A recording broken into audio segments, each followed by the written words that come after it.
અરવલ્લી જિલ્લાના મોડાસામાં the burning એમ્બ્યુલન્સની ઘટના સર્જાઈ છે।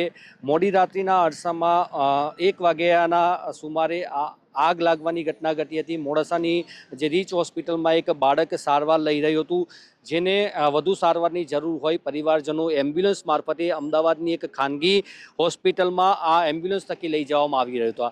આ સમય દરમિયાન એમ્બ્યુલન્સમાં 7 જેટલા લોકો સવાર હતા, જેમાં પરિવારો અને ખાનગી હોસ્પિટલનો સ્ટાફ સવાર હતો। અચાનક જે એમ્બ્યુલન્સમાં આગ લાગી હતી ત્યારબાદ રોડ ઉપર અંદાજે 100 થી 150 મીટર જેટલી આ જે એમ્બ્યુલન્સ છે એમ્બ્યુલન્સ જતી જોવા મળી રહી છે। તે સમય દરમિયાન આ એમ્બ્યુલન્સમાં આગ લાગેલી હતી। ઘટનાને પગલે કેટલાક લોકોએ બચવાનો પ્રયાસ કર્યો હતો, જે એમ્બ્યુલન્સમાં સવાર હતા। કમનસીબે 4 લોકોના મોત નીપજ્યા છે, જેમાં 1 દિવસનું બાળકનો સમાવેશ થાય છે। તેના પિતા, જે તબીબ છે અને નર્સ છે, આ 4 લોકોના મોત નીપજ્યા છે, જ્યારે એક મહિલા અને 2 પુરુષ જે છે એમનો આબાદ બચાવ થયો છે। તેઓને મોડાસાની ખાનગી હોસ્પિટલમાં સારવારથી દાખલ કરવામાં આવ્યા છે। કયા કારણોસર આગ લાગી છે એ ચોક્કસ હજુ તપાસનો વિષય છે।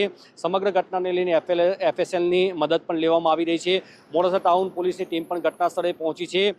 નગરપાલિકા ફાયર વિભાગની ટીમ હતી, તેમને જાણ કરવામાં આવી હતી। રાત્રે તાત્કાલિક પહોંચી હતી અને આગ પર કાબુ મેળવ્યો હતો। સમગ્ર ઘટનાને લઈને તપાસનો ધમધમાટ પણ તેજ થયો છે। જયમીન સાથે અંકિત ચૌહાણ, મેરા ગુજરાત, અરવલ્લી।